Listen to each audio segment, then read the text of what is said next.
Assalamualaikum warahmatullahi wabarakatuh. Ini cerita-cerita sing gampang-gampang nih semua. Nah sampean kepengen paham ilmu swarga kok ora rasane napa?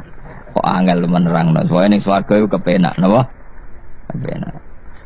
Tapi sama nak terangno swarga niku wis pokoke swarga.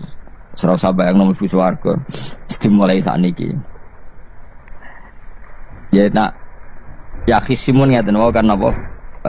Ketika terjadi kiamat niku tak khuduhum wahum akhisimun. Jadi manusia itu terdiri itu seneng tukaran. Karena tadi sengketa yang mari tukaran, pendapat baik yang masih nyari yang terbaik, sama-sama kebenaran nyari yang paling benar. Karena manusia itu dari awal kurang penggawean. Jadi barang apik cek diperdebatno dengan yang luwih napa? Apik. Sehingga bayangannya pangeran niku sok ben nak kiamat kapan saja terjadi ku wong lagi sibuk para padu, lagi sibuk gegeran. Wes iku wis mesti. Karena tadi manusa niku pun watak dasare niku konflik. Ya tadi misalnya pengurus masjid bahkan mungkin organisasi-organisasi perdamaian itu pas rapat ya tukaran. Padahal organisasi ini perdamaian. Nah, ya tapi pas rapat, lalu solusinya apa?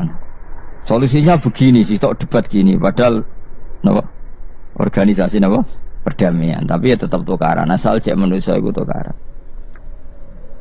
Uniknya lagi manusia itu kalau ingin damai juga harus punya alat untuk tukaran. Nah orang ya tidak. Lalu kalau nanti ngaji kitab dalam salah satu kitab ada makalah gini. Idza arat ta'asulha fasta'id dalil harbi. Kalau kamu ingin damai, maka siapkan alat perang sebanyak mungkin. Karena logikanya gini ya, kalau misalnya ada bajingan atau penjahat, dia punya bom, punya pedang, terus kamu sebagai orang soleh tidak punya apa-apa, bisa nggak bergening perdamaian? Kan nggak bisa. Mereka terpaksa damai karena kamu punya senjata yang imbang.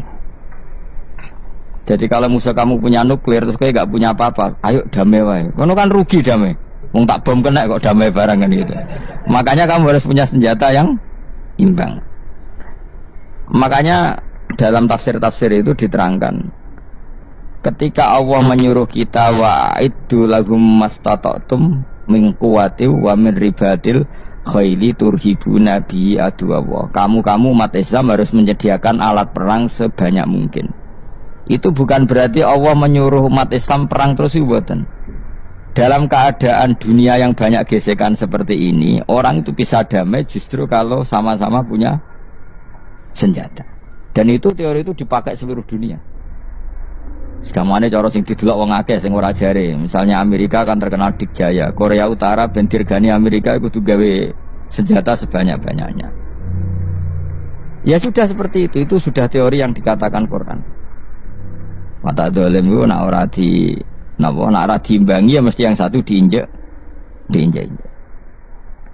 Makanya dalam fikih Islam itu lucu. Fikih rodok jorok tapi gelem ra gelem kayak kudu setuju. Nek cara fikih itu di bojo ayu cek elek. Nek ra gelem mbok kumpuli ra wajib mbok nafakoi. Jadi kono iso ngancam gak buka dhuwit ra tak kei. Ajane rodok jorok fikih. Itu cara fikih memang gitu. Perempuan itu tidak wajib melayani suaminya jika tidak dikasih nafkah. Nah, lucunya fikih yang merovokasi sing lanang dan wong lanang ra wajib nafkahi nek ra digawe iku wis ora usah terangno iku opo. Jadi fikih itu karena ngikuti teori umum. Makanya Mbah Mun itu fikih kata beliau itu aku mbek fikih ini ra cocok. Aku ape omah tapi dagangan perkara itu. Tapi memang secara prosedur fikih gitu. Mana wong kere-kere itu pancen wis ora entuk jatah kelon karena ra iso nafkahi gitu. Itu cara fikih. Memang seperti itu. Karena kere kok polahan, napa? Kere kok pola. Kalau nak kere kudu ganteng. Jadi orang entuk jatah sing wedok sing seneng lah itu ijek entuk jatah. Tapi nek wis kere elek ya wis nelongso perkarane memang. Jadi karena seorang istri wajib melayani suaminya jika tidak kodak nafkahi. Bahkan menurut fikih Islam itu boleh rafa. Jadi oleh rafanya hakim, Pak Hakim suami saya kere itu boleh. Dan itu bisa diceraikan oleh siapa? Hakim. Jadi rafa. Karena tadi manusia itu yakhisimun di mental konflik. Dan mental konflik itu tidak dihilangkan Allah sama sekali kecuali nanti setelah di surga. Makanya Allah ngendikan apa, wa naza'na ma fi sudurihim min ghillin. Jadi sifat dengki, sifat hasud itu dihilangkan nanti setelah di surga. Artinya di dunia itu antar wong soleh ya mesti hasud. Mana ada sing ora soleh, sing soleh wae kudu hasud. Ya senine ngono. Waduh Indonesia ini rebutan dari presiden iku geger, rebutan masjid geger. Bahkan rebutan ngeklaim nak salate paling sah, torekoe paling bener iku ya geger. Padahal yang ngerti otoritas itu yang pangeran, tapi manusia tetap menang kalah, wae geger. Besu sak PT nak seneng dalan ya geger. Kalau sering Pak besu balapan itu kadang nggih sak napa? Sak PT, sak PO itu. Karena nanti bayangannya pangeran itu ya mesti terjadi, yang pangeran sing ngendikan kiamat itu tak khuduhum wahum yakhisimun. Jadi ben ora men yasinan tok ora paham tak tulung. Bangunan ora paham bangeten. Wahum fi ghaflatin minha bitakhosumin wa tabayu'in wa aklin wasyubin. Mesti manusia itu de mental takhosum, saling berebut. Makanya cita-citanya Sayyidina Ali, dawuh Sayyidina Ali, ana awaluman yatsu baina yadayi rahmanil khusumah, dari Sayyidina Ali. Saya nanti pertama ketemu pangeran itu akan melaporkan musuh-musuh saya. Jadi cita-citanya dene ngono. Aku lah di rencana ngono. Aku lah di ben seru napa? Jebule bareng lapor kok ala wah ya nyorot. Sayyidina Ali pede wae anak gue wis lapor jebule. Salah. Karena apa? Ya itu tadi. Manusa iku wis pokoke ngono. Pertama manusa itu Nabi Adam. Iku ya wis geger mek malaikat. Dari pangeran Adamu khalifah, dari malaikat khalifah kok manusa mesti seneng geger. Tapi malaikat protes itu ya geger dhewe. Wong pangeran sing duwe kawula kok ngangkat digegeri. Jadi mengan pangeran ra trimo. Wong aku sing duwe makhluk gawe aturan kok mbok gegeri. Iku pangeran. Jadi manusa pertama iku ribet. Pertama ribet mbek malaikat. Bareng Qabil mbek Habil ya ribet mbek dulur. Kemudian dhisik perkara wedokan. Jadi sekunane kuno wedok mari ribet. Kalau ono wedok tambah ribet. Soalnya doanya wis ribet wis dinikmati wae no. Dinikmati. Makanya banyak orang top itu. Kalau punya kenalan banyak orang top. Niku ribet itu di manage. Jadi ada salah satu tokoh Indonesia itu terkenal sekali. Nak pidato ra kontroversi ra iso turu, tapi nak wis pidato wong bingung kabeh iso turu. Niku saya sangat kenal orangnya. Saya ngerti supire takoki, "Mau piye? Tak pidato ini udah bingung ta." Nak dijawab ra bingung kecewa deh. Dia jawab, "Wah bingung sedanten, wah seneng terus iso turu deh." Karena memang konflik itu manusia tetap seperti itu. Jadi apa ya? Kebaikan pun makanya ada guyonan ini betul kisah nyata nih, tapi reputasi bernegaranya ini karena sensitif. Ada negara tertentu yang muadzin itu digaji 30 juta. Jadi orang melarat dari muadzin tok itu 30 juta. Naiknya BMW. Imamnya itu digaji 70 juta.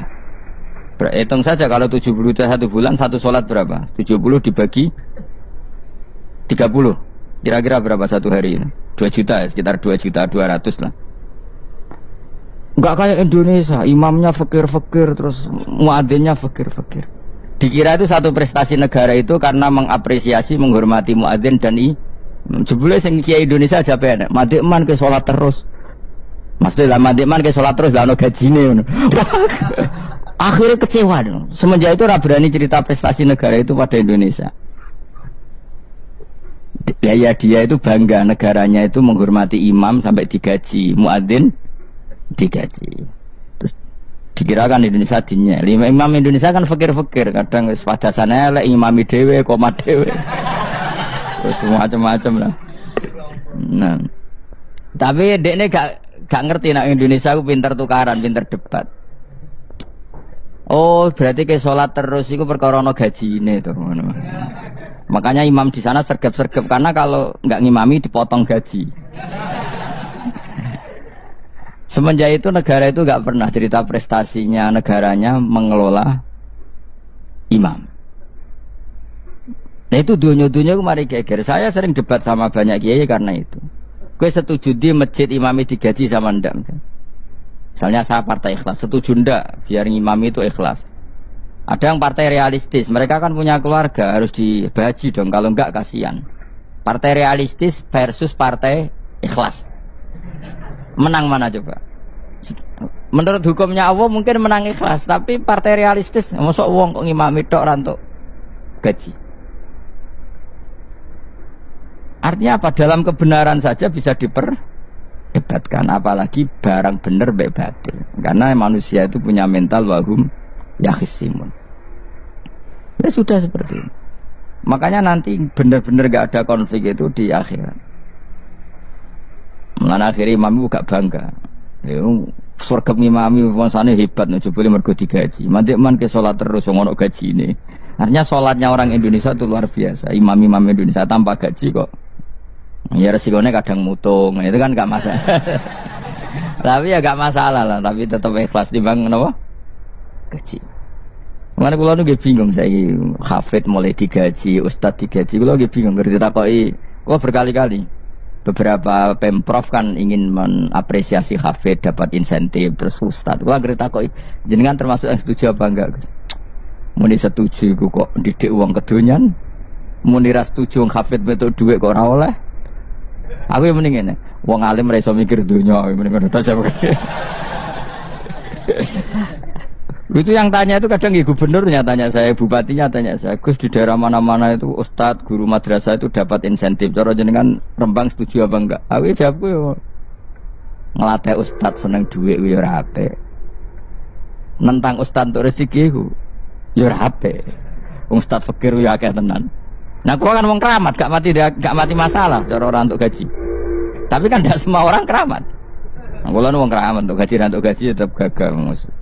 Tapi rata-rata ustadz kan tidak keramat. Gak keramat, bujune cerewet. Cek kumpul mertua.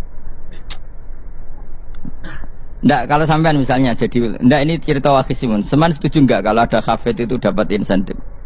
Ayo ngaco. Setuju ora? Loh kok setuju kabeh. Terus kowe seneng hafid itu di mental materialistik. Setuju tak? Ndak. Terus kowe setuju hafid ra duwe. Oh jadi ya kan, jadi ngurusi agama. Jadi memang kebaikan saja bisa diperdebatkan. Makanya dulu kalau ulama, makanya ijtihad itu penting. Ulama dulu itu kalau gejolak-gejolakan itu dalam hal yang tidak mujma'alah, ya tentu dalam hal yang tidak apa mujma'alah, itu gejolak-gejolakannya itu nggak pernah selesai. Karena memang sesuatu itu pasti mirip ke sana mirip kemari. Makanya disebut ra'yuna shawabun yahtamilul khata' wa ra'yuka khata'un yahtamilus shawab. Pendapat saya itu taruhannya benar dulu tapi ya mungkin salah, tapi pendapat Anda salah tapi mungkin benar karena mirip-mirip. Misalnya zaman sahabat itu sudah jadi perdebatan gini. Setelah Mekah ditalokkan Rasulullah dan setelah Rasulullah wafat dan Islam sangat-sangat kuasa, bukan sekedar kuasa lagi, sangat kuasa. Paling enggak menguasai Mekah Medina. Itu perdebatannya gini. Kita keluar Medina apa enggak? Sebagian sahabat enggak, kita di Medina, ini ardu Rasulillah, ini muhajaru Rasulillah, tempat yang dipakai hijrah Nabi. Kita keluar dari Mekah enggak usah. Sholat di Mekah itu fadilahnya sebagaimana 1000 sholat. Wah debat gitu. Yang separuh enggak. Nguyai segoro itu apik tau orang. Mekah Medina sekarang sudah jadi negara Islam, tapi banyak bumi lain yang belum ada Islam. Menyebarkan Islam itu penting enggak? Penting. Efeknya meninggalkan Mekah Medina. Hanya separuh sahabat yang meninggalkan Mekah Medina. Mimbainihim itu orang-orang keren, Kak Sayyidina Ali. Sayyidina Ali akhirnya sakan Al-Kufah. Dia hidup di mana? Kufah. Abu Darda hidup di Syam. Salman Al-Farisi hidup di Palestina. Karena dia milih pendapat kok nguyai segoro, sing wis sampai harus ditinggal.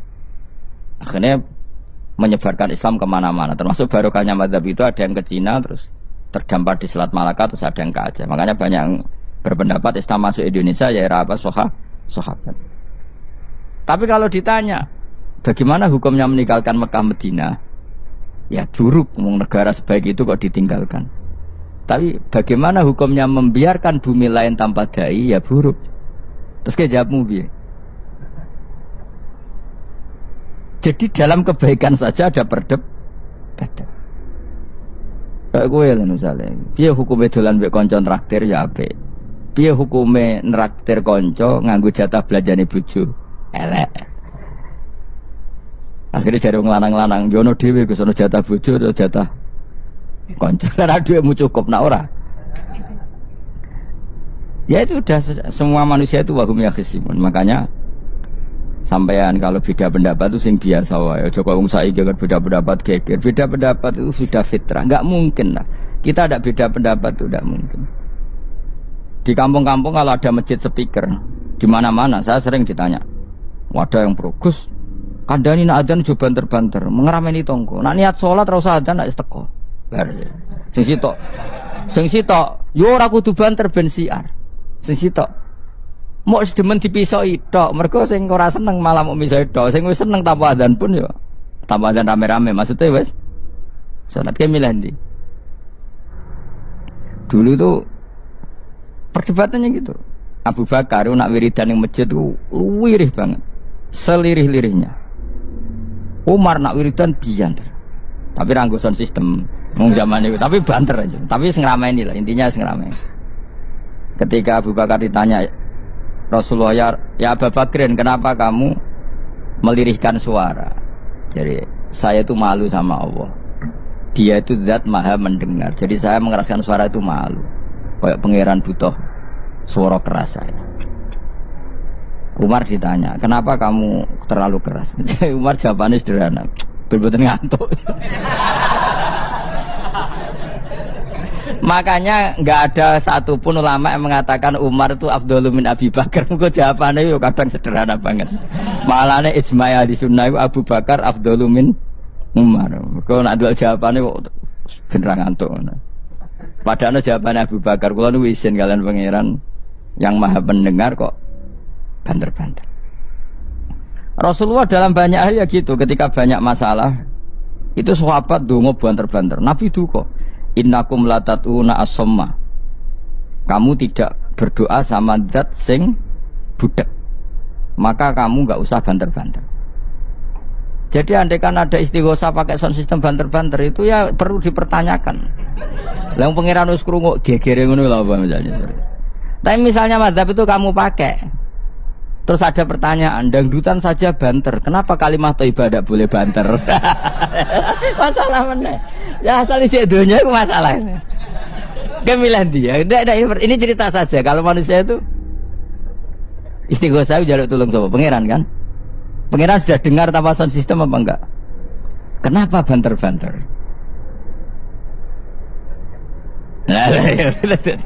Tapi kalau tadi dibalik, dangdutan saja banter-banter, kenapa kalimat thayyibah tidak boleh banter-banter? Jadi manusia itu memang potensinya itu ya khisimun, dalam kebaikan saja khisimun. Jibril orang kondangi itu buantai malaikat-malaikat liyane. Masyhur itu. Siapa yang enggak ngerti Nabi Ibrahim? Nabi Ibrahim itu nabi keren. Diobong ning geni ambek Namrud. Jibril datang. Saya utusan Tuhanmu, melihat kamu mau dibakar simpati. Nah terus piye jare Nabi Ibrahim? Ya nek aku njuk tolong tak tolong ya. Ndak, saya ndak minta tolong sama kamu. Wong kowe padha aku padha makhluk e. Kena wani ngomong ngono mbek Jibril. Nabi Ibrahim santai. Maksudnya aku ora ambek aku sing nulung, kowe kondo aku tak kandakno pangeran. Jare malaikat Jibril, jare Nabi Ibrahim, lho nak soal pangeran rasa kondo kowe wis pirsa. Artine ngene lho, padha kekasih pangeran yo bantah-bantahan jenenge wae maksudnya. Lah ngono nang partai politik ora men geger kowe. Mulane ana partai politik geger biasa, wong Jibril wae geger mek Nabi sinten. Ibrahim biasa wae. Mulane ki sampeyan takoki mungkar nangkir kudu wani ben seru napa? Takoki marbuka, kula guru TPQ. Ngenyek wong guru TPQ jadi takoki marbuka. Sing mulang niku kula. Sampeyan ra tau mulang malah takok. Jelas. Malaikat. Ben ngerti. Itu masyhur itu, termasuk keramatnya Imam Malik itu gitu. Dia itu punya teman guru madrasah. Neng akhirat dicetakoki mungkar nakir marbuka. Malaikat Malik matur pangeran, Gusti, malaikat jenengan kandhani mimpi ambek guru tauhid kok takoki marbuka. Akhirnya pangeran nyalano malaikat yo sing jenis ngono iku coba takoki. Lucu dong guru tauhid kok takoki. Sesuai Kanjeng Nabi pisan takoki, "Waman nabi uga?" Malah perkara tok. Kanjeng Nabi Muhammad terus takoki Waman. Iya, tapi pun Nabi malah takoki Waman Nabi. Makanya menurut pendapatnya ulama-ulama itu pertanyaan mungkar nakir itu tidak bisa digeneralisir. Tidak semua orang ngalami itu. Saya tidak punya rencana untuk mengalami pertanyaan itu. Karena pasti bila-bila. Nah, angger wong ngono Kanjeng Nabi kena pisan. Terus Kanjeng Nabi apa kena pertanyaan Waman Nabi juga. Kan ora kebayang. Makanya masyhur itu. Sama lihat di kitab Nurul Dolam itu karangannya Syekh Nawawi. Syekh Nawawi Al-Bantani itu sarahnya apa itu Aqidatul Awam. Yang Nurul Dolam yang sarahnya apa? Aqidatul Awam itu. Itu dikarang Syekh Nawawi. Itu diantara keramatnya siapa itu? Sayyidina Umar. Sayyidina Ali itu pernah minta ya Allah beri saya kasaf mukasafah. Mau kepengen roh meletene Umar zaman ning dunya ngerwong disentai. Jajal dekne iku hubungane piye mbek mungkar nakir. Wani gak nyentak mungkar nakir. Mergo pikirane Sayyidina Ali Umar tuh ning dunya kenangane anggere wong tau disentak Umar. Jake wani gak nyentak sinten? Mungkar nakir. Minta sama Allah supaya ngalami kasaf. Kasaf itu ya mukasafah lah. Mukasafah tahu alam gaib. Itu di dunia wali biasa. Nah, kira tahu ya banget tenang. Di dunia wali itu biasa dan itu pasti mustajab. Mukasafah. Umar mati kabundut ditunggu nih bedene minta kasaf kan. Tawanan. Umar tangi turu tangi ke kuburan sewante. Mungkin akhir teko dengan wajah yang sangat mengerikan. Sayyidina Ali nyeritakno wajahnya itu kal kidril ghali kaya ompreng sing apa nyala. Wes pokoke seru. Wah, Sayyidina Ali kalah iki kiok rasane kiok. Ternyata apa? Buar mungkin akhir pacak kono Umar ngupatek. Kamu tahu ngadapi siapa kamu? Saya ini teman dekatnya kekasihnya Allah. Ada ini nggak ada Allah kancane. Kamu tahu saya ini siapa? Ana sohibu habibillah. Saya ini temannya kekasihnya Allah. Mungkin akhir mulai mikir, waduh, piye. Orang nyentak wes disentak sih. Ini bisa kamu pakai nanti. Beroh aku. Wah, aku biasa gue jalalan ngalor idul. Jebule jare mung kanak, jajal waca. Ya repot. Jawab ya, kan gowo tok ora kon maca. Kan mau gowo tok. Akhir mung karena akhir nangis ning pangeran. Nangis Gusti, selama ini saya biasa nyentak, kenapa sekarang malah dibentak gitu. Terus kata Allah, ya sing sopan sithik iku konco. Semenjak itu mungkar nakir itu punya aturan. Ya ngene aturane, ojo prosedur teman-teman, wae nak ketemu kekasihku ojo garang teman-teman. Semenjak itu sudah ndak segarang itu. Sayyidina Ali intinya terus, oh ternyata konsisten. Maksudnya Umar itu ning akhirat pun masih main sentak. Ya bagus lah konsisten, maksudnya apa? Bagus. Karena tadi manusia itu mempunyai mental wahum ya khisimun. Itu enggak bisa enggak. Sudahlah.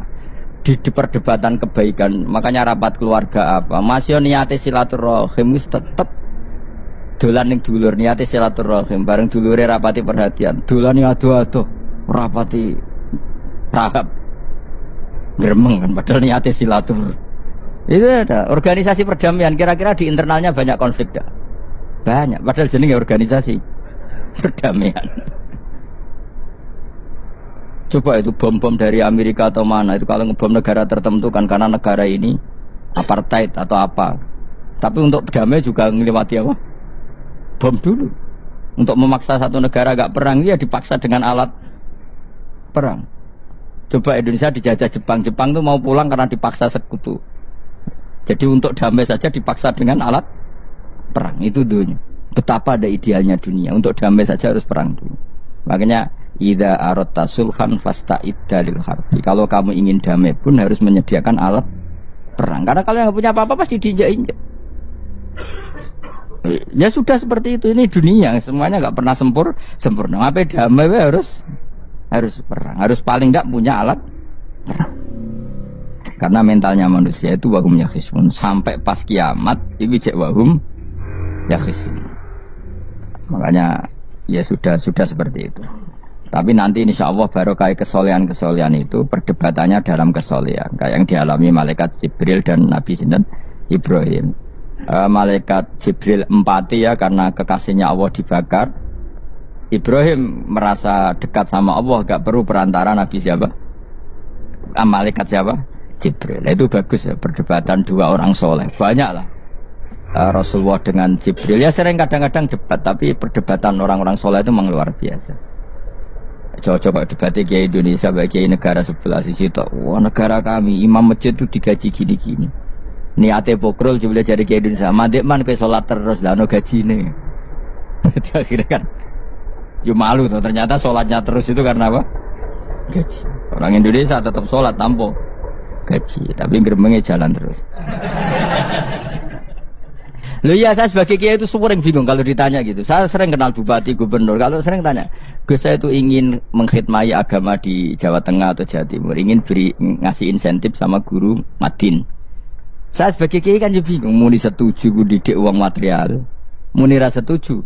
Mosok ustaz tapi untuk rezeki kok ditentang. Nah gue jenis setuju apa menolak?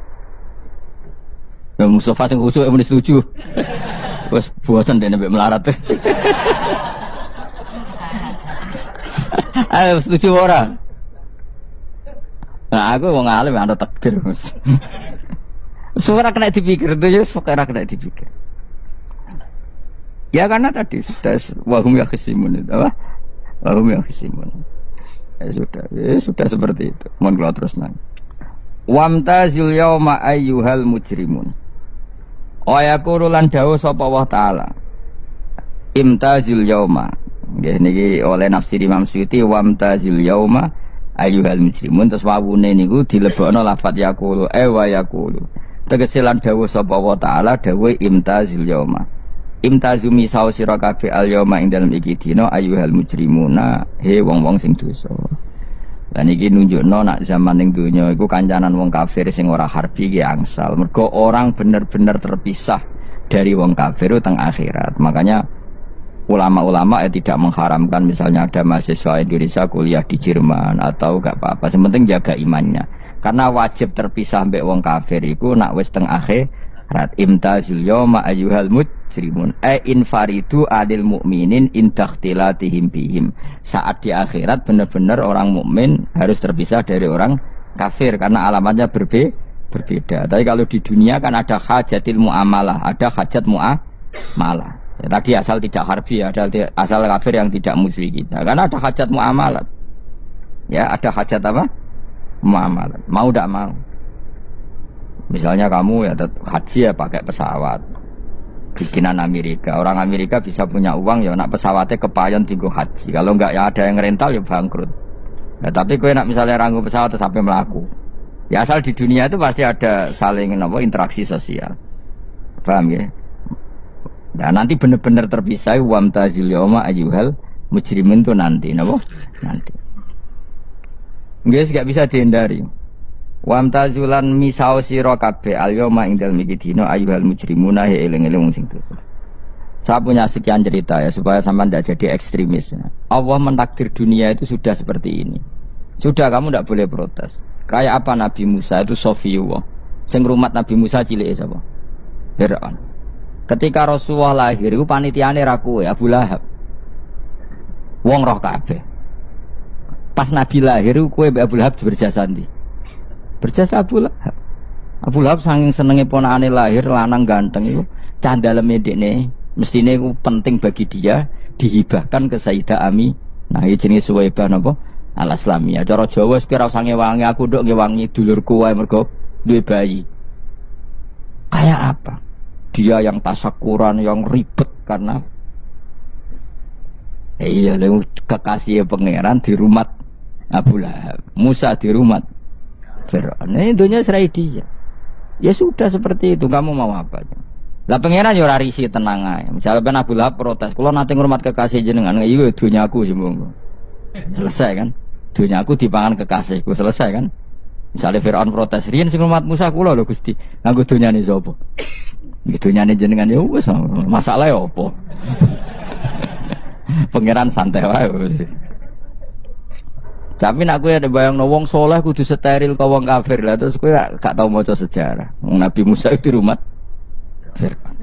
Lahirnya Kanjeng Nabi ini sing manitiani Abu Lahab. Yes ngono dunya biasa wae. Pokoke urip wis biasa wae. Maksudnya biasa wae penting saleh, di hati saleh, rezeki ya minallah. Pokoke takluk wae pangeran, ora usah sok suci, ora usah sok bener dhewe biasa wae. Dunya wis kabeh kersane napa? Pangeran. Ya sudah seperti ini. Yang soleh kayak Sa'labah malah akhirnya su'ul khotimah. Padahal dulu disebut hamamatul masjid, tukang iktikaf.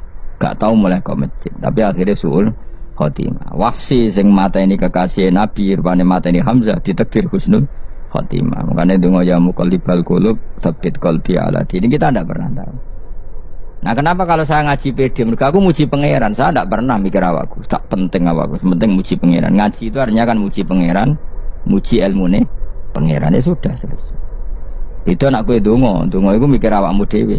Mulane dungo mek ngaji ku derajate dhuwur ngaji, mergo ngaji muji pangeran, nak dungo mikir awake dewi. Makanya masyhur itu ada dua kelompok di masjid, yang satu diskusi halal haram, yang satu berdoa. Nah, terus Nabi keluar dari rumah berdiri, sempat ragu, saya kemana? Akhirnya Nabi ngendikan mereka itu berdoa kalau Allah mengabulkan ya disembadani. Tapi mereka belajar halal haram. Itu perintahnya Allah, saya sebagai Nabi. Terus akhirnya Nabi gabung kelompok yang belajar halal haram. Karena belajar halal haram artinya ingin menghidupkan hukumnya Allah Ta'ala. Tapi nak wong dongo kepingine iku kabul kajate. Intine mikir awake dewi. Makanya saya termasuk ulama yang jarang berdoa. Tapi ya berdoa tapi kadang-kadang. Nah kowe kan gak kontribusi ning agama rapati ya tapi ndonga. Oh dasar murahan. Ya tapi piye mulang ya ora payu. Jadi kadang-kadang kula dibantah. Lah jenengan mulangi payu Gus. Lah kula ora payu, ndonga-ndonga ngono. Ya tapi aku ngerti pangeran ra bakal nyembadani barno ra wis. Pangeran ya paling ya sedikit sithik ngono cukup ngono. Kalau termasuk orang yang nggak setuju ya kalau orang sholawatan terus berlebihan tapi khidmah ini Nabi kurang. Maksudnya gini loh, sholawatan berlebihan ya. Redaksi sholawat tentang Nabi itu kecil. Bukan sholawat jumlahnya enggak. Redaksi tentang Nabi itu kecil, sementara tentang keinginannya itu saya tidak suka. Saya suka sholawatan itu ya yang nyifati Nabi banyak, kemudian keinginannya kecil. Itu bagus. Kayak Ihya itu, kayak Ihya Abdul Hasan As-Sadili itu. Kalau dongo itu jaluke mung swidik paling baris paling terakhir. Misalnya gini, nahmaduka ya man huwa alladzi la ilaha illa anta arrahmanur rahim itu langsung in sampai nyifati Allah itu 99. Buar ngono nganti berkuras-kuras. Lagi terakhir mau jaluk dongo sithik. Nah kowe kan enggak muni muji Allah mau basa-basi tok. Alhamdulillahirabbil alamin wassalatu wassalamu ala Muhammadin. Mau nggo syarat tok. Bariku Allahumma inna nas'aluka nganti telung larik. Telung halaman. Tapi pas muji pangeran, alhamdulillahirabbil alamin wassalatu wassalamu ala Muhammadin. Bariku terus dongo njaluk mapan, tolak buala. Yo aja. Mana jare pangeran, muji kekasihku suwi dongane kecangkeman. Lah saya tuh gak suka jenis itu. Harusnya sholawatnya itu yang panjang. Maksudnya nyifati Nabi yang panjang. Baru mintanya sedikit. Itu bagus itu. Itu akhlak. Makanya saya diantara sholawat yang senang itu sholawatnya Habib Ali Al-Habsyi yang arang Simtudur. Kalau beliau baca sholawat itu sholatan yattasilu biha ruhul musolli alaihi bi fayam basitu fi qalbi sirru nuri ta'alluqi bi wa hubbi wa yuktabu biha bi inayatillahi ta'ala fi hisbi. Jadi dia baca sholawat itu, ya Allah berikan sholawat kepada kekasihmu Muhammad. Dengan sholawat ini rohnya saya, musolli itu rohnya saya yang membaca sholawat bisa sambung dengan rohnya Rasulullah. Dan setelah sambung saya terhitung sebagai orang yang mencintai Rasulullah. Dan saya berharap dari cinta itu saya tertulis sebagai umatnya. Nah aku kan enggak mau sholawat itu mau saya termasuk orang yang enggak saya loh ya. Tapi ya tetap baik dibanding nganggo primbon ya satu sholawatan ya. Tapi boyo punya etika lah dengan Rasulullah itu. Boyo kalau dongo nyifati Nabi yang banyak, ya baru keinginan. Kan banyak tuh sholawat yang seperti yang saya misalnya di kitabnya Sayyid Muhammad ada. Allahumma sholli ala sayyidina Muhammad nuri kalam alladzi. Wah nyifati Nabi itu sampai panjang lebar baru menceritakan hajat. Kalau kamu kan enggak nyifati Nabi basa-basi, mau sidik kan. Malah kadang orang, misalnya ala Muhammad. Kok ala Muhammad muni Sayyidina aja disoal. Misalnya terus dari kudungannya apa? Panjang. Saya termasuk yang enggak setuju karena itu menurut saya kurang etika. Makanya Rasulullah itu kalau berdoa kalau sudah nyifati Allah coba tak beri satu contoh saja doanya Nabi. Alhamdulillah hamdan yuwafi ni'amahu wa yukafi'u mazidah ya rabbana lakal hamdu kama yanbaghi li jalali wajhika 'azimi sultanik la nuqsi sana'an 'alaika anta kama asnaita 'ala nafsik. Itu sudah berapa itu nyifatin? Itu belum doanya tuh. Nah kamu kan enggak Allahumma alhamdulillah rabbil alamin Allahumma ya Allah di hajati gremeng seramu tuh kan jangan gak bakat wali nanti kula iku sisih dene kula ya sering ngamini dongane wong ngono tapi ning atiku amin maksudnya amin barno mau Gusti nanti aku amin tapi amin ku barno mau Gusti wong ora jelas ngono. Jadi aku muni amin tapi amin barno maksudnya ya Allah barno amin maksudnya. Jadi karena tadi setahu saya doanya para nabi para wali itu memang seperti itu. Ya coba itulah doa tadi aja yang saya sebut itu berapa kalimatnya? Apa? Alhamdulillah hamdan yuwafi ni'amahu wa yukafi'u mazidah ya rabbana lakal hamdu kama yanbaghi li jalali wajhika 'azimi sultanik la nuqsi sana'an 'alaika anta kama asnaita 'ala. Enggak terhitung pujian saya kepada engkau sebanyak engkau memuji pada diri engkau sendiri. Allahumma inni a'udzu biridhoka min sakhatika fi mu'afatika min uqubatika wa bika minkal. Allahumma sholli bi haqqi jabarutika wa bi khawsuka. Kan panjang sekali doanya wali-wali itu, tapi semuanya mensifati Allah. Bahkan banyak yang kemudian lupa enggak doa. Coba haji, doa haji itu coba. Labbaik Allahumma labbaik la syarika lak innal hamda wa ni'mata laka wal mulka la syarika lak wa ni'mat. Itu kan labbaik saya siap melaksanakan perintahmu ya Allah sa'daik. Engkau yang punya pujian, engkau la syarika lak kalau itu malah enggak ada, jarang malah ada doanya. Itu kalimatnya talbiyah semua. Allahumma antal azil akram itu sudah seperti itu. Karena tadi al-mu'min yashghaluhu sana 'ala Allah min ayyakuna li nafsihi dzakiran. Mukmin sejati adalah sibuk memuja Allah sampai lupa jatah dirinya sendiri. Nah, kowe kan gak mujine Allah basa-basi, dongane tenan. Itu jadi makhluk aneh gitu. Jadi hubungan mbek pangeran itu wong aneh. Ya tapi jen ra bakat wali ngono iku dadine ngono iku. Ya tok ngono kok mari wali kakean malah gak elit. Jadi, tapi saya mohon itu di sholawat itu usahakan jumlah paling enggak jumlah sholawatnya banyak, doanya sedikit. Paling enggak misalnya kamu tidak punya kalimat yang apa baik ya mau sholawat yang 100 itu gak ada salah biar gue iling-ilingan apa kita menyebut kekasihnya Allah lebih banyak ketimbang kita menyebut hajat kita sendiri ya gitulah. Paling enggak punya etika seperti itu ya. Kalau kamu enggak punya segot-segot sing keren bacalah sholawat berapa 100 terus cerita awam Gusti utang kula kathah. Mungkin ra jawab seroh ngono saya. Tapi kan kita menyebut kekasihnya sampai 100 nyebut utang bisa. No coba nyebut kekasih bisa nyebut utangnya 100. Berarti yen sampeyan ditakoki pangeran, kowe nyebut kekasihku piro pisan, nyebut utang 100 dasar rayu utang ngono-ngono kan. Ya ada, saya termasuk orang yang nggak setuju tadi. Jadi kalau apa redaksi sholawat cari yang mujinya Nabi lebih apa? Lebih banyak. Karena itu nanti lebih diridhoi Allah Taala. Coba Allah sendiri kalau nyebut nabinya itu hitung saja. Laqad ja'akum rasulun min anfusikum. Jadi rasulun min anfusikum, seorang rasul yang sejenis dengan kamu. Terus azizun, orangnya sangat terhormat. Alaihi ma'anitum, rasul ini siap menanggung apa yang kalian tidak mampu. Kowe ra bakat mlebu swarga baru kaya syafaate Nabi akhirnya mlebu swarga. Kowe ra kelar korban, Nabi tahu mengorbankan kita semua. Dokha Rasulullah bikap ini terus ada an ahli wa hada amman lam yudokhi min mati jenenge alihima anittum. Nabi menanggung apa yang kalian berat. Azizun, Nabi itu ali terus harisun alaikum, Nabi sangat berkomitmen menyelamatkan kalian. Haris itu keinginan yang berlebihan itu jenenge apa? Haris, kiai kuno namanya ngungseng, keinginan yang over. Nabi itu sangat berkeinginan kita ini maslahat. Terus bil mukminina raufur. Allah yang zat yang super saja kalau nyebut nabinya nyifati sebanyak itu.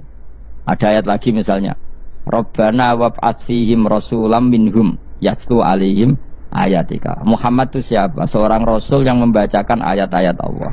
Wa yu'allimuhum, seorang rasul yang mengajari mereka alkitab wal hikmah. Wa yuzakkihim, seorang rasul yang membersihkan akhlak-akhlak kita. Jadi artinya Allah punya tradisi kalau nyifati rasul itu banyak. Juga nyifati orang-orang sekeliling rasul. Makanya menurut saya mazhab Syiah itu enggak pas. Karena Allah kalau nyifati Rasulullah itu jika nyifati orang-orang di sekeliling Rasulullah, dan itu dengan pujian, yaitu Muhammadur Rasulullah walladzina ma'ahu asyidda walal kuffar ruhama'u bainahum tarahum ruk'an sujada yabtaguna fadlan minallahi warid wa nasimahum fi wujuhim min atharis sujud. Itu kan panjang sekali. Dan orang-orang sekeliling Muhammad adalah begini. Kayak apa Allah muji para ashabu Rasulillah? Masa kita ikut kelompok yang menghina ashabnya apa? Rasulillah. Makanya kita tetap mazhab ahli sunnah apa? Wal jamaah, yaitu mencintai semua sahabat. Karena Allah saja yang Tuhan mensifatinya dengan sehormat itu. Mensifati apa? Ashabu Rasulillah. Disifati orang-orang yang saling kasih sayang sama orang mukmin. Tarahum ruka'an, sujud dan komitmen hidupnya untuk rukuk dan sujud. Simahum fi wujuhim min asari sujud. Sudah asari sujud tidak usah diterjemah, nanti sensitif. Cuma setahu saya asar sujud itu nanti setelah di akhirat orang sering sujud itu jabahnya itu ada nurnya. Tapi kalau ada yang nafsirkan asari sujud itu warna tertentu ya semboy, itu sensitif. Dan jelas asari sujud itu ya sudah seperti itu. Seneng kamu kok kasut. Kowe nyen provokator, nak ono apa ya? Ada hal yang begitu terus mau berlebihan. Uteke ya khisimun. Nah, kula ora ada kepentingan pokoknya ayat si mahum fi wujuhim min atharis sujud, bahwa dalam jabahnya itu ada asaris sujud. Itu masyhur kan, saya terangkan ya, tapi kowe aja sensitif loh, biasa wae. Suatu saat Rasulullah itu ngendikan begini, nanti saya kata Nabi akan nyafaati kalian semua. Sahabat-sahabat tanya, ya Rasulullah dengan sekian miliar orang bagaimana kamu mengenali kita? Saya ulang lagi, suatu saat saya nanti akan nyafaati kalian karena saya kenal kalian. Maksudnya di akhirat. Ya apa? Di akhirat. Terus sahabat tanya, ya Rasulullah bagaimana engkau mengenali kita sementara nanti di akhirat bermiliar-miliar orang gitu. Terus Nabi ngendikan gini, jika kamu punya unta dengan tanda tertentu, saya ulang lagi, jika kamu punya unta punya tanda tertentu, dalam jidatnya ada begini, dalam tangannya ada gini, dalam kakinya ada gini, maka apa kamu bisa membedakan untamu dengan unta orang lain? Ya bisa ya Rasulullah, karena unta kita khas. Misalnya kaki depannya ada putihnya, kaki belakangnya ada putihnya, dalam baduknya ada putihnya. Kata Nabi, inna ummati yud'auna yaumal qiyamati hurran muhajjalin min asaril wudu. Nanti umatku nanti wajahnya juga bersinar, tangan kakinya juga bersinar. Jadi asar itu saya pastikan secara riwayat itu akhirat, maksudnya tentang akhirat. Tapi bahwa yang di dunia ada yang memulai asar itu nggih monggo mawon. Loh itu bagus kan, artinya ekspresi percepatan. Ndak apa-apa loh, daripada kok kowe ra jelas ngene iki. Maksudnya ya orang ngetok ya pancen jarang sujud tenan. Wes ora usah sensitif, tapi yang jelas ya nanti. Ya sebenarnya kiamat ruang samu. Nanti hisab itu nanti kalau hitung hanya sekitar 3 jam. Hisabnya sak dunia itu hanya sekitar, karena malaikat itu tidak kesulitan sama sekali. Tak warai ya. Ini nggak akan salah saya dalam hal ini karena riwayatnya sahihah. Kenapa hisab itu hanya butuh rubu'un nahar, 1/4 dari siang enggak? Anggap saja siang itu 6 jam atau 12 jam, itu aja terserah. Kalau 12 paruhnya kan 6 ya. Seperti 1/4-nya berarti 3. Itu gini. Jadi nanti di mahsyar itu kan yauma tabyaddu wujuh wa taswaddu wujuh. Yaudah yang kafir itu gelap, hilang. Wajahnya, tubuhnya semuanya gelap. Yang mukmin itu semuanya terang. Jadi sudah yang tabyaddu wujuh wa taswaddu wujuh otomatis terus ningkat. Terus pergerakannya itu delala yang tabyaddu wujuh itu ke kanan, yang taswaddu wujuh ke kiri. Maka kamu jangan punya sinar yang kelap-kelip, nanti kena bego yang Karena nggak jelas tadi. Maka kamu harus sinarnya yang sejelas-jelasnya. Ghurran muhajjalin min asaril. Bila perlu nur kamu sampai menembus langit saat itu. Makanya ketika orang mukmin sudah nurnya ada di muka, ada di tangan, masih ngendikan Rabbana atmim lana nurona, karena takut masih kena bigo tadi. Karena kalau hanya wudhu tok, sikil tok kan, bayangkan di miliaran orang kan bisa agak kelihatan. Tapi kalau nurnya sampai nembus langit kan, itu siapa kok nurnya sampai, kan malaikat langsung tahu. Makanya hafal Quran, alim kan insya Allah nurnya itu. Sama zaman itu masih berdoa Rabbana atmim lana, sempurnakan nur kami.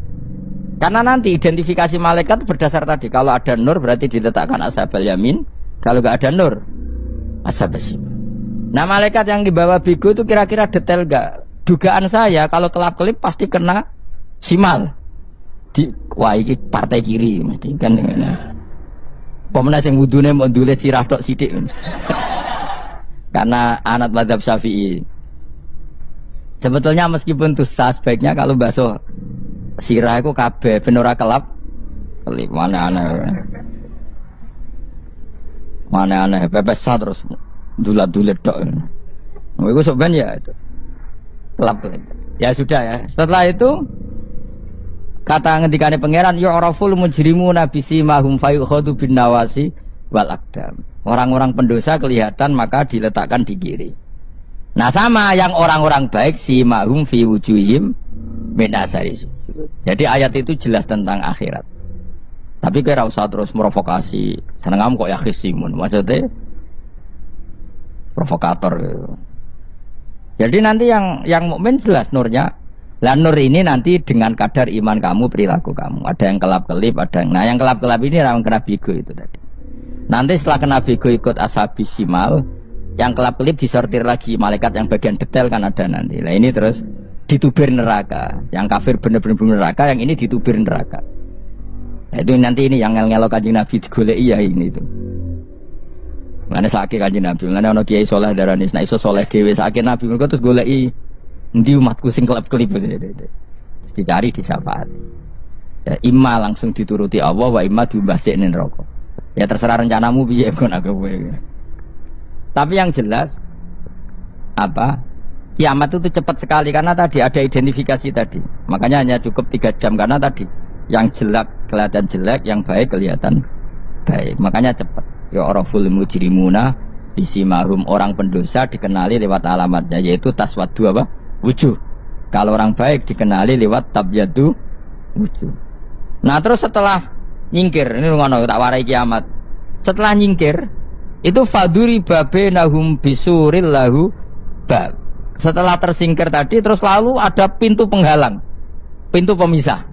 Nah pintu pemisah tadi yang sisi kanan langsung jadi surga, yang sisi kiri jadi neraka. Itu disebut faduri babenahum bisuril lahu bab batinu fi rahmatu wa dhahiruhu min kibalihil adzab. Yang pintu arah kanan otomatis wilayah surga, yang pintu kiri otomatis wilayah neraka. Nah problemnya ketika penutupan pintu itu dah yang kelap-kelip itu katut kemana ini yang makanya kamu jangan malak partai yang apa kelap-kelip yang nggak jelas itu koalisi kemana. Kalau partai besar kan iso nyalon presiden, partai kecil ini kan ikut mana ini kan sing sak ngisore 1%, 2% ini kan repot. Loh coba misalnya nur kamu 2%, berarti gelap kamu kan 98%. Kira-kira malaikat mengkategorikan kemana coba? Ayo jawab. Gelap. Loh kok ada semangat. Padahal itu bagian dari kamu. Kalau satu tubuh itu sinarnya hanya 2%, kira-kira kategorinya itu partai gelap, partai terang. Kok ada semangat kok ada ini. Berarti kegaruk kemana? Kiri. Tapi bisa saja malaikat cara berpikir gini. Tapi kok ada cahayanya ya? Padahal kata Allah yang bercahaya ashabul yamin. Kan nggak ada bilang cahaya terang. Bisa saja malaikat alhamdulillah berpikir begitu. Ya nanti kita rayu saja supaya berpikir ini kan yang penting ada cahaya. Kan Allah tidak bilang terang apa kelap-kelip. Ya mungkin saja asal ada cahaya dikategorikan lahu nur, punya apa? Nur. Tapi yang jelas saat itu pun yang sudah punya cahaya masih berdoa Rabbana atsmim lana nurona. Ya Allah, saya mohon sekali nur-nur kami sempurna. Jadi ini saya bantu teman-teman yang hafid supaya tahu maknanya ya.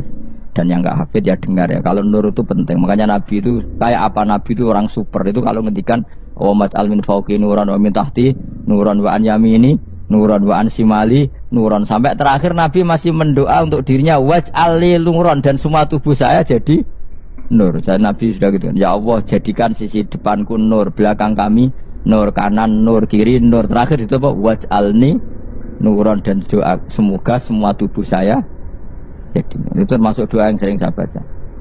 Karena saya takut kelap-kelip tadi, ini bahaya ini kalau malaikat. Saya tidak tahu cara berpikir malaikat tadi. Apa ngitung 98% maka dikategorikan apa? Gelap. Apa dihitung nurnya saja? Wong instruksinya Allah kan yang ada nur ashabul yamin. Meskipun kelap-kelip kan punya nur. Saya tidak tahu nanti ikut 2% ikut mana kalau di partai koalisi itu. Ya, ikut yang menang biasanya, ikut yang apa?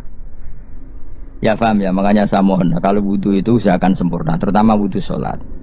Kalau nggak wudhu sholat itu sebaiknya nggak sempurna, supaya ada bedanya wudhu sholat sama wudhu tidak sholat. Rasulullah itu masyhur gitu ya. Rasulullah itu kadang tawaddu'a wudhu'an khafifan, wudhu yang sederhana, yaitu hanya sekali-sekali dan tidak sempurna. Ketika ditanya as-sholat ya Rasulullah, tidak. Misalnya saya habis makan, mau tidur, biasanya ya wudhu, tapi tentu tidak perlu sesempurna kayak wudhu sholat, biar ada bedanya. Rasulullah juga gitu, beberapa kali beliau wudhu tapi tidak sesempurna wudhunya untuk sholat. Masyhur itu di riwayat tawaddu'a wudhu'an khafifan duna wudhu'ihi lis sholat. Tapi kalau wudhu untuk sholat asbaghal wudhu, menyempurnakan wudhu. Jadi supaya ada bedanya wudhu sholat dan wudhu tidak sholat. Saya gak wong ora iso ngaji podo kabeh. Abu Bakar ya gitu. Ana wong poso sunat kok nyediakno buka dimarahin. Istrinya pernah nyediakan buka beliau untuk puasa sunat. Itu embernya dipecahi Mbak Abu Bakar. Ditanya, kenapa gitu? Apakah kamu akan menyaingi Ramadan? Jadi gak boleh memperlakukan puasa sunat kayak Ramadan. Ya biasa saja kalau puasa sunat wah ape buka kolak opo. Ramadannya ya iri tuh. Ini gimana kok saya disaingi ini? Jadi kabeh itu ada proporsinya, ada apa? Makanya megang Quran ya wudu, megang kamu wudu. Nah kabeh gitaran terus wudu, pengiran tersinggung. Piye kok menjegal gitar wudu? Jadi gak boleh kebaikan disaingi itu juga gak boleh. Bapak gue sergep wudu sampai nyekel gitar. Ya, untuk Quran tersinggung, wah semen itu gak semen kan. Malaikat panitia kan ya tersinggung. KB itu kan ada proporsinya apa? Ada proporsi.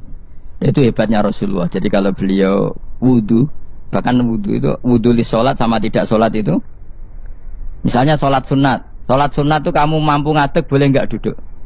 Boleh. Kalau sholat fardu nggak boleh, biar ada bedanya. Fardu itu spesial, nggak boleh, harus berdiri. Kalau sunat pun harus berdiri. Fardu tersinggung, piye sunat kok nyaingi aku kan gitu kayak. Ya makanya sholat fardu wajib berdiri ya. Sholat sunat boleh duduk meskipun mampu loh ya. Nggak boleh sama. Sholat sunat pun harus berdiri. Berarti ada sunat menyaingi fardu. Ya jelas ya. Jadi aturan main itu harus jelas. Nggak boleh. Makanya Abu Bakar itu nggak mau kalau ada orang puasa sunat kemudian apa? Abdullah bin Mas'ud lebih parah. Dia itu tukang nyuwepeng orang yang selalu sholat duha.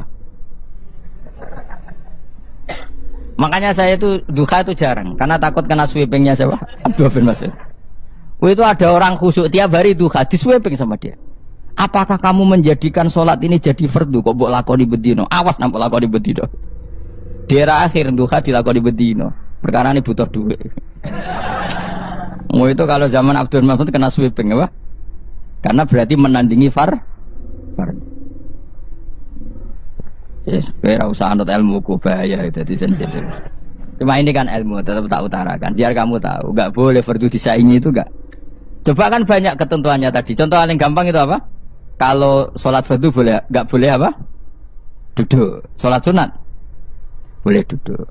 Sholat sunat boleh di kendaraan sesuai jalannya kendaraan. Nama tawajjahat bi rohilatu. Kalau sholat fardu, kalau kamu naik unta harus turun untuk memastikan di kiblat. Jadi banyak sholat sunat kamu dalam keadaan najis sudah tidak boleh dilakukan. Kalau sholat fardu Karena saking pentingnya fardu meskipun dalam keadaan najis ya menemukan alat sesuci harus tetap sholat. Jenenge sholat dihormatil waktu. Karena enggak boleh fardu ditinggalkan. Meskipun nanti harus iadah. Karena enggak boleh mengalahkan fardu meskipun itu oleh najis. Jadi misalnya kamu pergi hanya bawa satu celana, kemudian di terminal atau apa kena najis, kena uyah sampean misalnya, kamu harus tetap wudu dan sholat. Karena enggak boleh fardu ditinggalkan. Meskipun nanti harus iadah. Karena sholat kamu tidak sempurna. Dalam keadaan celana kamu najis, boleh enggak sholat sunat? Oh enggak boleh. Karena kalau fardu itu darurat memang sesuatu yang harus maka dilakukan. Tapi kalau kamu dalam keadaan enggak suci enggak boleh melakukan sholat apa? Sunat. Karena fardu itu spesial apa? Spesial. Bukan kalau terus nanya. Wamtazil yauma ayyuhal mujrimun. Ya, jadi orang mujrimun harus terpisah dari orang apa? Mukmin. Dan yang keharusan itu ketika di surga. Tapi kalau di dunia ya boleh muamalah boleh. Ya muamalah yang halal maksudnya. Infaridu tegese misao sira kabeh ana mukminin sing pira-pira mukmin intakhtilatihim. Nalikane campure kufar utawa al mujrimin biye kelan al mukminin. To rujuke mbok walik mboten napa. Maksudnya rujuke diwalik ki sami intakhtilatihim mukminin biye kelan kufar to kufar ning mukminin. Alam ahad ilaikum ya bani Adam. Alam ahad ana ta ora merentano ingsun ilaikum maring sira kabeh. Amurkum tegese ana ta ora merentano ingsun kum ing sira kabeh ya bani Adam ya bani Adam. Ala lisani rusuli ing atase lisane para utusan-utusan ingsun. Bukankah saya telah merintahkan kamu wahai bani Adam Allah tak butuh setan. Yen ta ora menghamba sira kabeh asetan ing setan. Ngendikane pangeranku ijek kanut setan nemen nih. Bukankah sudah saya perintahkan kamu tidak boleh diperbudak napa setan. Maknane la tutiu tegese aja taat sira kabeh ing setan. Inna sak temene setan laku maring sira kabeh aduan musuh mubinun kang jelas. Bayinul adawati banget musuhane. Lah wong setan musuhmu kok malah mbok enut bocah kok sarap ngono. Karwan musuh kok di enut. Anut ya pangeran mergo Allah wali fid dunya wal akhirah. Wa anik budune lan yen to nyembah sira kabeh ni ingsun. Wa anjene kelakuan budu nyembah sira kabeh ni ingsun wahidu tegese nglakoni ya tauhid sira kabeh. To mengesa kakno sira kabeh ni ingsun. Wa ati ulan to atau sira kabeh ni ingsun. Harusnya kita hanya ibadah ning Allah Subhanahu wa ta'ala karena dia yang menciptakan kita, tempat kita kembali. Setan itu tidak siapa-siapa, makhluk yang hina, yang lemah. Kok malah taat. Taat ya ning gone zat sing super, sing gawe kita, sing memberi rezeki kita dan zat yang kita kembali. Hadza utawi iki marane taat ning Allah taala. Hadza ai al-madkur min taatillah iku siratun ku dalan thariqun dalan mustaqimun kang subhanallah wa bihamdihi adada khalqihi wa ridha nafsihi wa zinata arsyihim dada kalimati subhanallah wa bihamdihi adada khalqihi wa ridha nafsihi wa zinata arsyihim dada kalimati subhanallah wa bihamdihi adada khalqihi wa ridha nafsihi wa zinata arsyihim dada kalimati subhanallah wa bihamdihi adada khalqihi wa ridha nafsihi wa zinata arsyihim dada kalimati subhanallah wa bihamdihi adada khalqihi wa ridha nafsihi wa zinata arsyihim dada kalimati subhanallah wa bihamdihi adada khalqihi wa ridha nafsihi wa zinata arsyihim dada kalimati subhanallah wa bihamdihi adada khalqihi wa ridha nafsihi wa zinata arsyihim dada kalimati.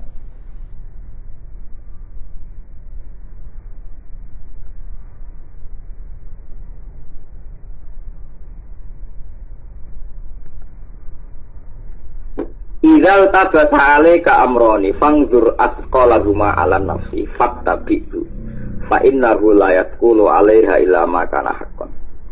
Idzal tabasa nalikane jumbuh. Idzal tabasa nalikane jumbuh nalikane ora jelas, iltibas ora jelas. Idzal tabasa nalikane ora jelas alaika ing atase sira apa amroni apa perkara loro. Iki tak lakoni apa ora ya iki tak lakoni apa ora. Fangzur. Jadi ada dua hal yang sama-sama baik. Kowe ra roh sing apik iki. Fangzur mongko ningalono sira. Asqalahuma ing luwih berat-berate amro ini. Luwih berat ala nafsi ing atase awak-awak. Ing atase nafsu. Nah ana dua hal sing jumbuh ning kowe, lakoni sing paling berat. Jadi misalnya kabeh sedekah ta ora ya sedekah ta ora. Nah paling berat sedekah ke sedekah. Tapi ketika perbandingane ana ora sedekah isin didelok wong akeh. Nang ngono rasa sedekah. Tapi aku izin. Ternyata paling berat itu kowe izin. Ya rasa sedekah. Perkara jelas motifmu ria. Tapi nak sedekah ndak. Kok motif medhit? Sedekah. Jadi dengan sedekah kayak ngelawan medhit. Tapi nak sedekah ora motif ria atau ora sedekah. Mergo motif ria. Pokoke ngoten nggih, pokoke lawan ngambil sing sikap paling napa? Berat kanggo nafsu. Lah mergo anggere sing nyotoki nafsu itu berarti elek. Sing nentang nafsu berarti apik. Jadi misalnya wow nggih. Sedekah ora, tapi nafsu kan seneng medhit. Berarti sedekah, berarti ada sedekah nglawan medhit. Tapi nak sedekah ora, wah nek ora sedekah isin didelok wong akeh. Berarti nafsu kan mendukung riya kan? Ya rasa sedekah karena tadi nafsunya mengajak nomor riya. Bias ngoten iki. Izal tabasana alikane dadi jumbo alika ing atase sira apa amrone apa perkara loro. Sanggur mongko angen-angen sira to delok sira afqala rumah ing berat-berate amro ini ala nafsi ing atase nafsu. Sing paling berat iku ndi? Lah fattabihu mongko anuta sira hu ing afqala rumah ala nafsi. Wis anut wae sing paling berat. Fa innahu mongko sak temne kelakuan iku layat kulo ora berat. Fa innahu mongko sak temne kelakuan layat kulo ora berat alaiha ing atase nafsu. Apa ilama kecuali perkara, Kana kang ana apa mah hakon iku hak. Dadi wal hasil niki gampil ya. Latihane gampil. Wong sing tahu diri makome awake.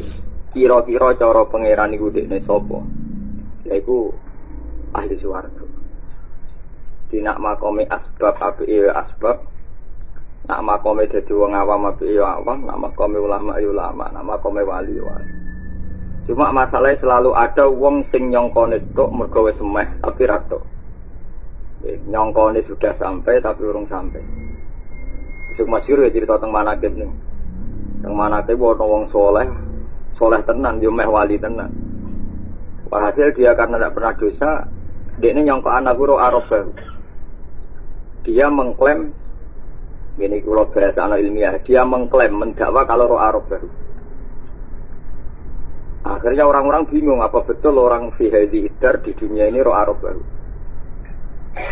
Walhasil akhirnya dikonfirmasi zaman itu Abdul Qadir Sugeng. Amuhitun huwa amubtil, apa dia benar apa salah? Dewi Abdul Qadir huwa muhikun fi qawli multabasun alaih. Gitu mana ke terkenal nama huwa muhikun fi qawli tapi multabasun alaih. Dia benar, dia tidak bohong, cuma dia ngalami iltibat, ngalami kejumbuhan. Bias jumbuh. Ini ku anahu doa nora basiro timosdid ini saking soleh, saking waline dirinya itu mengeluarkan nur basiro. Lah nur basirohnya dia punya manfaat yang ketemu nur basirohnya lagi. Lah ketika basiro roh nure basiro disangka fadzon anahu roa robbah. Ini nyangka roh pengiran, tapi wa inna maro'a napa nura napa basiroti. Paham ya teman-teman. Wa jumbo. Ya napa? Jumbo. Lah iku paling angel ning gone bab usul. Dados wonten tiang-tiang sing meh tok tapi ora tok. Tapi harus kita hormati piye wae istasrofa alaihi wis meh tok. Mulane gua muhikun fi qouli multabasun alaihi. Tetep Abdul Qadir lah darani muhikun alaihi dia benar. Mun niku omongane tiang-tiang gawe tiang-tiang hakikat. Nah kula ngaji teng mriki kula niati badhe matur niki fatwa resmine ulama. Sing paling angel ning bab syariat. Iki rumono tenan. Bab syariat itu paling angel mergo dihitung-hitungan akal. Akal itu kadang wong awam lebih pinter timbang ulama. Kok ulama itu mari nubuah itu kadang rapati rasional. Wong awam luwih rasional. Contohnya ngeten ini contoh paling populer teng Indonesia. Nah ono ulama utawa wong awam atau siapa saja pede rodok merusak gereja ning Jawa. Alasannya jihad. Itu pertanyaannya jihad atau mergo mayoritas. Nah itu multabasun alaih. Hingga banyak orang kayak Gus Dur misalnya yang bilang nah wong Kristen kok tindas ning Jawa sing diwales wong Islam sing minoritas ning Papua atau ning Australia atau ning Amerika. Yang kita orang Islam kudu ketok kuat, wong ning Jawa kuat. Akhirnya itu. Padahal kok sing ning luar Jawa dipletet perkara napa? Minoritas. Nah, paling angel ning bab itu. kowe percaya hukum sebab akibat yo apik, artine